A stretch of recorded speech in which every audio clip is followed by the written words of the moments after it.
पंजाब के राजपुरा में हरियाणा के मुख्यमंत्री नायब सिंह सैनी ने फिर भरी हुंकार में इस बार बनेगी भाजपा सरकार। मोदी सरकार के 12 साल पूरे होने पर हरियाणा के मुख्यमंत्री नायब सिंह सैनी ने और केंद्रीय मंत्री जेपी नड्डा ने गिनवाई सरकार की उपलब्धियां। देश के सम्मानित शूटर जसपाल राणा का 49 साल की उम्र में दिल्ली में हुआ निधन, प्रधानमंत्री ने जताया शोक। न्यूज 18 की खबर का असर, हॉर्मुज में मारे गए नाविक के शव लाने के लिए हिमाचल प्रदेश के मुख्यमंत्री सुखविंदर सिंह सुक्खू ने परिवार को दिया आश्वासन। 23 साल की सीमा की फरीदाबाद में रहस्यमयी परिस्थितियों में मौत, परिजनों ने लगाया दहेज हत्या का आरोप, तो ससुराल वाले बता रहे हैं आत्महत्या। मौसम ने बदली करवट, तेज आंधी के साथ कई जगह पर ओले और बारिश ने गिराया पारा, कई जगह जल भराव और तो कई जगह ट्रैफिक जैम की आई सूचना। न्यूज हेडलाइंस के प्रायोजक NAC A++ Guru Kashi university, empowering youth, empowering India.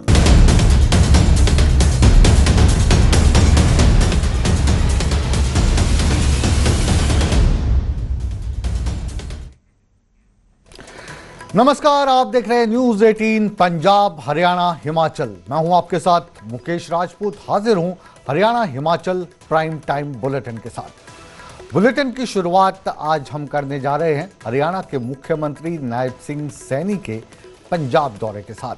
मुख्यमंत्री नायब सिंह सैनी आज पंजाब के राजपुरा पहुंचे।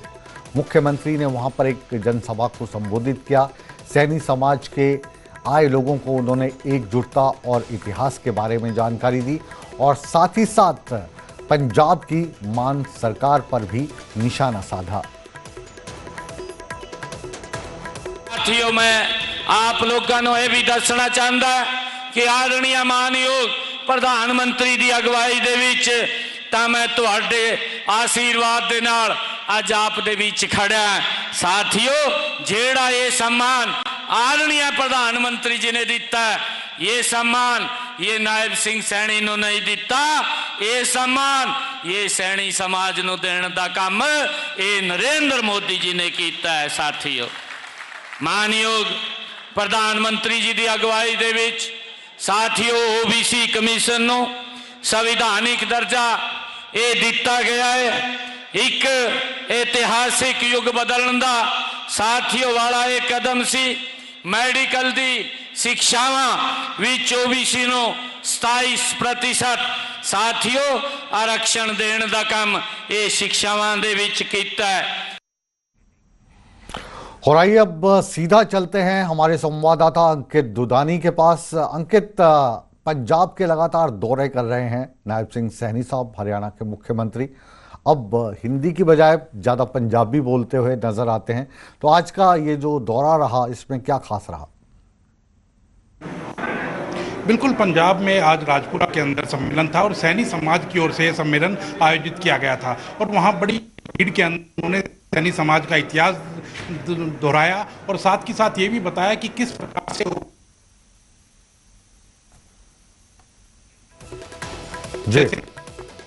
अंकित के पास हम दोबारा लौटेंगे, थोड़ा ऑडियो की डिस्टरबेंस आ रही है और पूरी जानकारी लेंगे कि आज पंजाब का ये जो दौरा है इसके मायने क्या थे।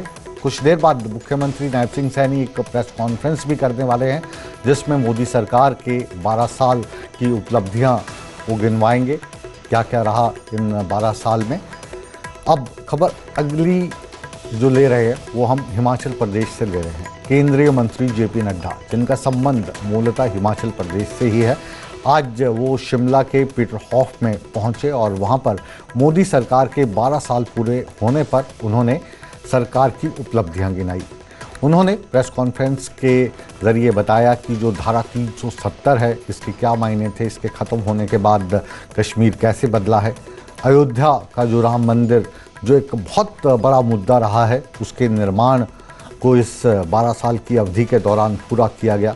3 तलाक, जिसे लेकर भारतीय जनता पार्टी हमेशा इससे मुक्ति दिलाने की बात करती थी और उसको अमली जामा पहनाया गया।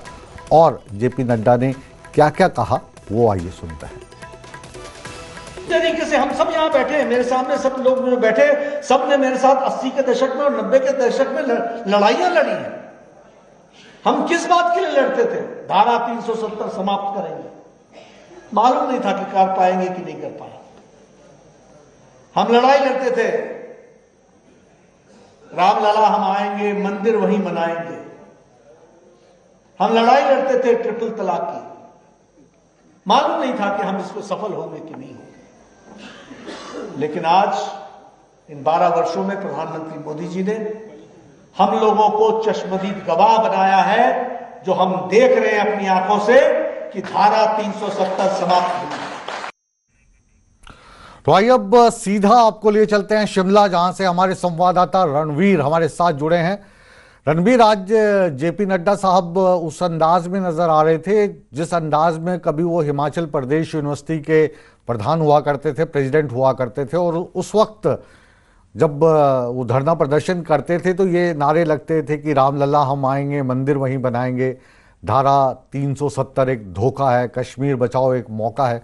तो आज भाषण में वही झलकियां देखने को मिल रही थी। तो इन झलकियों का मकसद मोदी साहब के जो 12 साल हुए हैं उनकी उपलब्धियां गिनवाने का है, या फिर टारगेट हिमाचल है, क्योंकि कुछ समय के बाद हिमाचल में चुनाव होने वाले हैं? जी हाँ, बिल्कुल। जिस तरह से उन्होंने जिक्र किया कि इन 12 सालों में किस तरह से काम किया है प्रधानमंत्री नरेंद्र मोदी ने, केंद्र सरकार ने, तमाम उपलब्धियों का उन्होंने बखान किया। लेकिन अंदाज की जो बात आपने कही कि अंदाज वही था और निशाना सीधे हिमाचल पर भी था। हालांकि कांग्रेस पर जो कांग्रेस का जो आला नेतृत्व है उस पर थोड़ा जरूर उन्होंने वार जरूर किया, लेकिन निशाने पर हिमाचल सरकार रही। हिमाचल में क्या क्या काम केंद्र सरकार ने किए वो गिनवाए हैं, लेकिन साथ में बड़ी बात उन्होंने पंचायत चुनावों को लेकर कही और साफ तरीके से उन्होंने संदेश दिया और हिमाचल की जनता का उन्होंने धन्यवाद किया कि भाजपा को समर्थन दिया है। हालांकि कांग्रेस के दावे कुछ अलग है, लेकिन उन्होंने सीधे तौर पर कहा कि ये आगाज हो चुका है और उन्होंने ये कहा है कि 2027 की ये तैयारी है। और बीजेपी का जो नेतृत्व यहाँ पर प्रदेश का मौजूद था, उन्हें भी संदेश ये दिया गया जेपी नड्डा की तरफ से, अब एकजुट होकर उन्हें जो है लड़ाई लड़नी होगी। और साथ में उन्होंने जिस तरह से काम गिनवाए हैं केंद्र सरकार के और खामियां किस तरह से उन्होंने, हालांकि सीधे तौर पर हमला उन्होंने ज्यादा नहीं किया कांग्रेस सरकार पर, मुख्यमंत्री पर, लेकिन केंद्र सरकार किस तरह से काम कर रही है और जो पंचायत चुनाव है उनको लेकर किस तरह से उन्होंने अपनी बात कही, तो उससे संदेश बिल्कुल साफ है कि यहाँ पर किस तरह से भाजपा अब आगे बढ़ेगी। पीछे क्या आपके नाटी चल रही है इस वक्त, अगर हम अपने दर्शकों को फुल स्क्रीन करके दिखाना चाहें, या आप छाता लेकर कहीं दूर खड़े हैं? या देखिए, इस वक्त हम रिज मैदान पर हैं और हल्की बारिश यहाँ पर जो हो रही है, तस्वीरें सबसे पहले यहाँ से दिखाना चाहेंगे कि किस तरह अभी नज़ारा यहाँ पर बना हुआ है। थोड़ा सा अगर हम आगे की तरफ चले, रिज मैदान से किस तरह की तस्वीरें निकल कर आ रही है, क्योंकि हल्की बारिश भी यहाँ पर हो रही है। आप जानते हैं कि समर फेस्टिवल चल रहा है और समर फेस्टिवल का आज अंतिम दिन है, तो बारिश भी हो रही है। इस बात का इंतजार रहेगा कि शाम तक मौसम किस तरह का रहेगा। पिछले कल भी हमने देखा कि रात के समय जो कार्यक्रम होता है उसमें खलल बारिश ने डाला था। जी रणवीर, आज यही खबर करके हम आपको जाने नहीं देंगे, बल्कि जो मौसम की खबर है उसको लेकर वापस आपके पास आ रहे हैं। उस वक्त आप अपना कैमरा सेट कर लें बढ़िया से दृश्यों के लिए, वापस लौटेंगे आपके पास। और अब हम रुख कर रहे हैं अगली खबर का। ये खबर दुखद है, दिल को दुख पहुंचाने वाली है। देश और भारतीय निशानेबाज आज हमारे बीच नहीं रहे। जी हाँ, बिल्कुल, हम बात जसपाल राणा की कर रहे हैं, जिनका आज 49 वर्ष की उम्र में निधन हो गया। ये लंबे समय तक भारतीय शूटिंग टीम से जुड़े रहे। इन्होंने कई अंतर्राष्ट्रीय पदक हासिल किए। इन्होंने बहुत सारे ऐसे खिलाड़ियों को कोचिंग दी जिन्होंने अपना नाम न केवल देश में बल्कि पूरी दुनिया में रोशन किया। उनमें से एक मनु भाकर भी हैं, जिनके कोच ये रहे। हुआ ये कि 1 जून को जसपाल जब जर्मनी से म्यूनिख शहर से नई दिल्ली की फ्लाइट में थे तो उनकी तबीयत अचानक बिगड़ गई। जब वो दिल्ली आए तो उनको साकेत के मैक्स अस्पताल में भर्ती करवाया गया, लेकिन आज अचानक उनकी तबीयत फिर बिगड़ गई। उनके हार्ट में स्टेंट डाला गया था। तो 6 जून को जब उनकी तबीयत अचानक बिगड़ी और इलाज के दौरान उनको दोबारा से यहाँ पर लाया गया और खेल जगत को आज एक ऐसा झटका लगा है जिसकी भरपाई होना बहुत ही मुश्किल है। जसपाल राणा के इस आकस्मिक निधन पर प्रधानमंत्री नरेंद्र मोदी ने भी इनको भावभीनी श्रद्धांजलि दी है।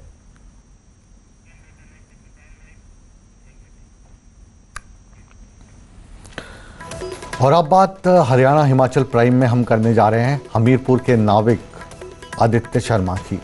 आप जानते हैं कि इस नाविक की हॉर्मुज में अमेरिकी हमले के बाद मौत हो गई थी।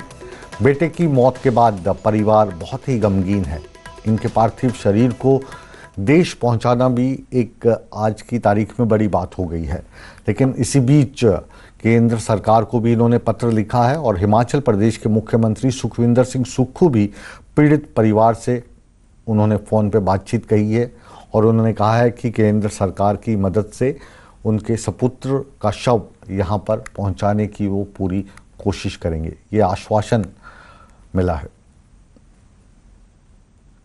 मत रखनी है आपने, ये जीवन है, भगवान ने पता नहीं कितने दिन लिखे थे, इसको हम यही कह सकते हैं। कभी कल्पना भी नहीं कर सकते थे कि ऐसा अटैक होगा हार्मोज में और बेचारा हमारा हिमाचली बच्चा अपनी जान गंवा बैठेगा। कोई सोच भी नहीं सकता था ये।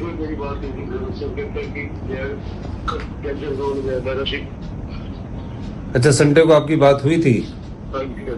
क्या कहते कि डेंजर जोन में है आपका शिप? अच्छा, वो तो वो उससे वापिस भी नहीं आ सकते थे? है नहीं आ सकते बीच में। अच्छा, चलो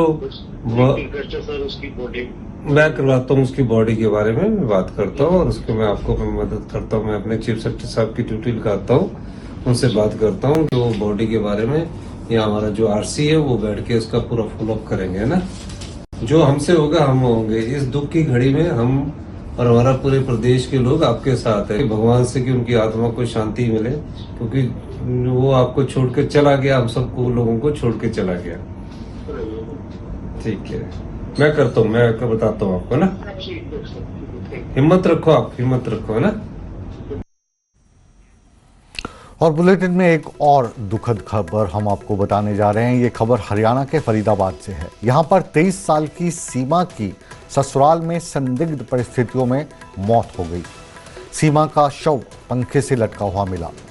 सीमा के ससुराल वालों का कहना है कि सीमा ने खुदकुशी की है, जबकि परिवार वाले कह रहे हैं, यानी उनके मायके वाले, कि सीमा ने खुदकुशी नहीं की है, बल्कि दहेज के लोभी ससुराल वालों ने इसकी हत्या करके इसका शव पंखे के साथ लटका दिया है।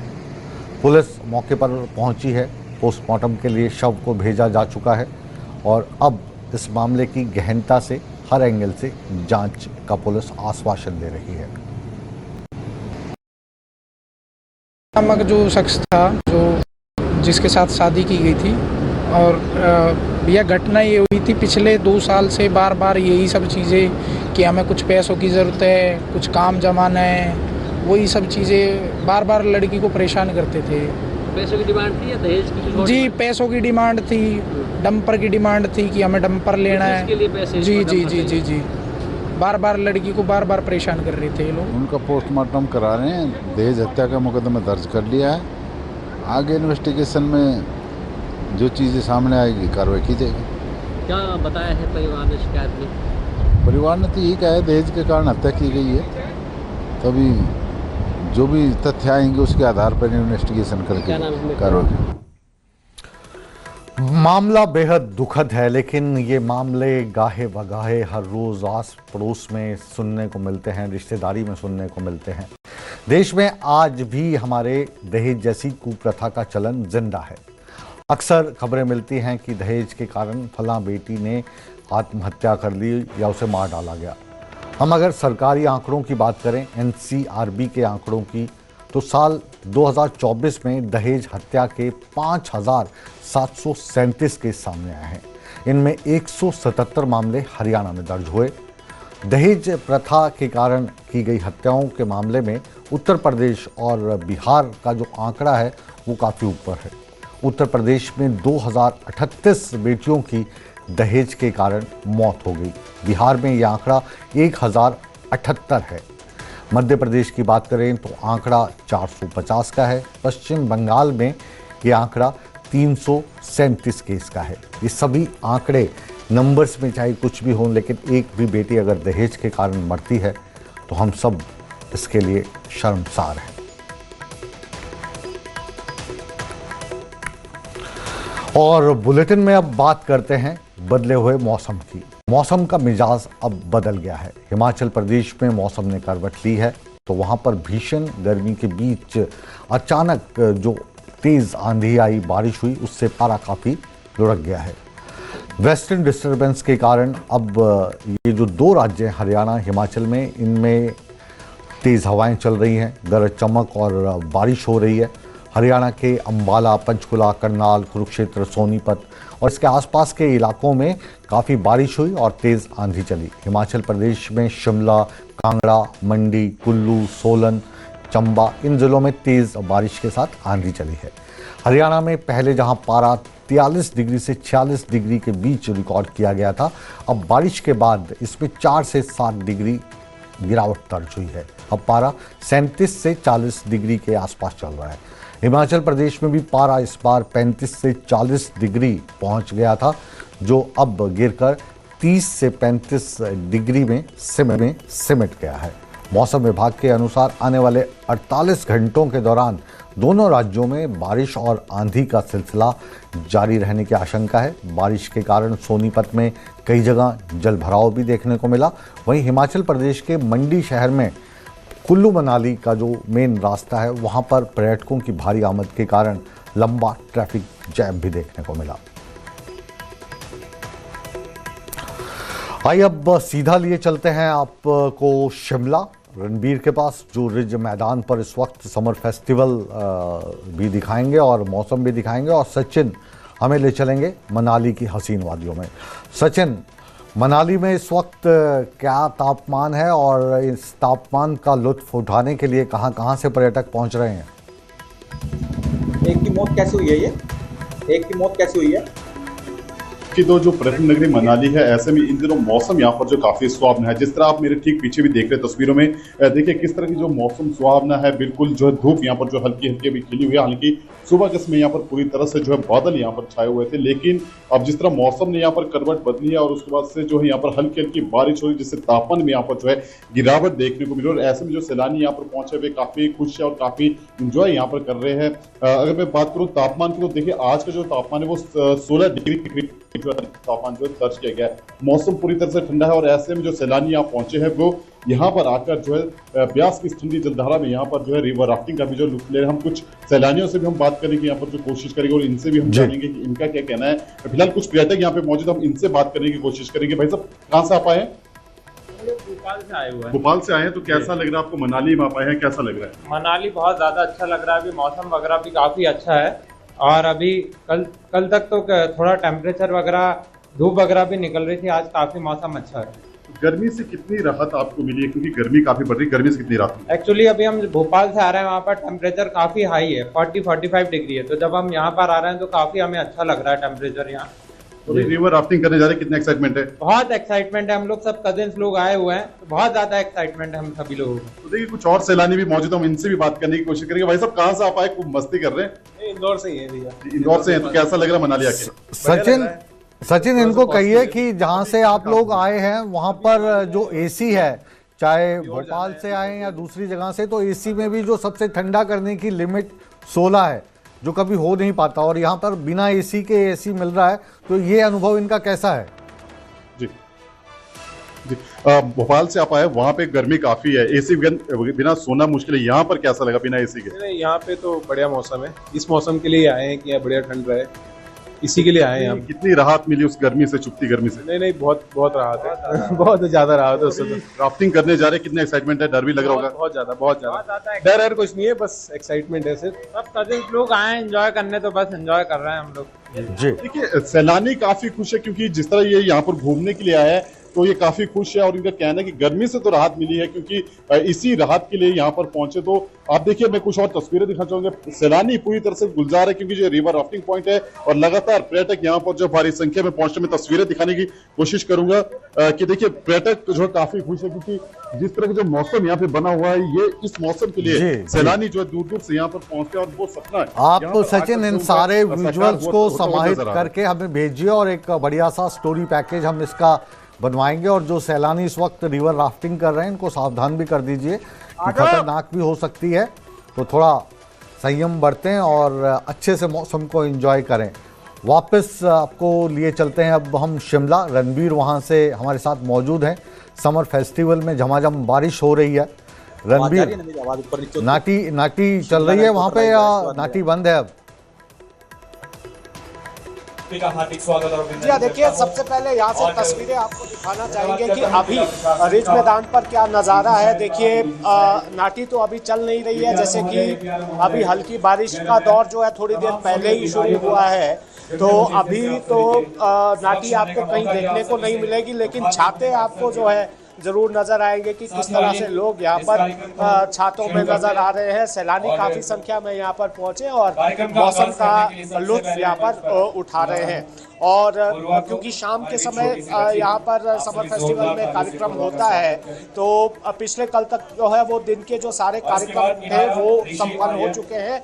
आज जो है शाम का ही कार्यक्रम है, लेकिन यहाँ पर जिस तरह का मौसम बना हुआ है और बारिश किस तरह से यहाँ पर हो रही है, हालांकि हल्की है, लेकिन जो तापमान है वो अभी 15 से 20 डिग्री के बीच में बना हुआ है। और इसी का लुत्फ उठाने के लिए दूर दूर से सैलानी जो है यहाँ पर पहुँचे हैं।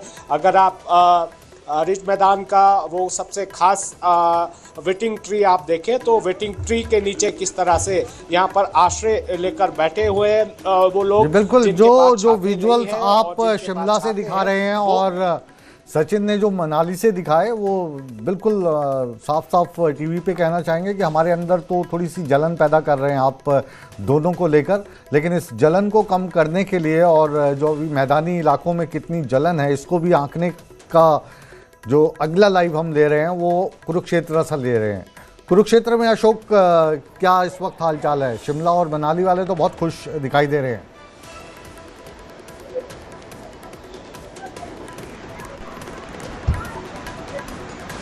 अशोक जी, क्या आप तक आवाज पहुंच पा रही है? दोपहर का समय है, दोपहर के समय जी मुकेश जी आपको बताना चाहूंगा यहाँ पर मौसम जरूर ठंडा है, क्योंकि आगे 2-3 दिन पहले की बात की जाए तो 45-46 डिग्री टेम्परेचर जा चुका था और अब फिलहाल यहाँ पर मौसम में ठंडा है क्योंकि देर रात आंधी तूफान आया, बारिश ज्यादा हुई। हालांकि नुकसान जरूर हुआ है कई जगह, जो बिजली की वजह से जो सुबह बिजली भी दोपहर बाद सुचारू ढंग से चली है, तो कहीं ना कहीं एक जो व्यक्ति की मृत्यु भी हो चुकी है इस हादसे में, क्योंकि आंधी तूफान ज्यादा था, तेज रफ्तार थी। तो मौसम में ठंडक जरूर हुई है क्योंकि पहले की बात की जाए तो 44-45 डिग्री टेम्परेचर जा चुका था और अब कहीं ना कहीं मौसम में ठंडक है, दोपहर का समय है। मगर इक्का दुक्का लोग अभी भी बाहर निकल रहे हैं क्योंकि पर्यटन नगरी है, पर्यटन नगरी में लोग घूमने फिरने के लिए आते हैं, पूजा अर्चना करने के लिए बर्फ जोरों पर पहुंचते हैं। जी मुकेश जी, बहुत बहुत शुक्रिया अशोक आपका। सचिन, आप मनाली से हमारे साथ जुड़े, आपका भी बहुत बहुत शुक्रिया। और रणबीर, आपका भी शिमला से अपडेट देने के लिए बहुत बहुत शुक्रिया। इसी खबर के साथ और इन्हीं दृश्यों के साथ अब Haryana Himachal prime time bulletin को विराम देने का समय आ गया है। लेकिन आप कहीं मत जाइए, बने रहिए हमारे साथ, क्योंकि इस बुलेटिन के बाद खबरां पंजाब तो लेकर मेरे सहयोगी रणबीर राणा आ रहे हैं। तो बने रहे हमारे साथ। एक छोटे से ब्रेक के बाद फिर मुलाकात होती है।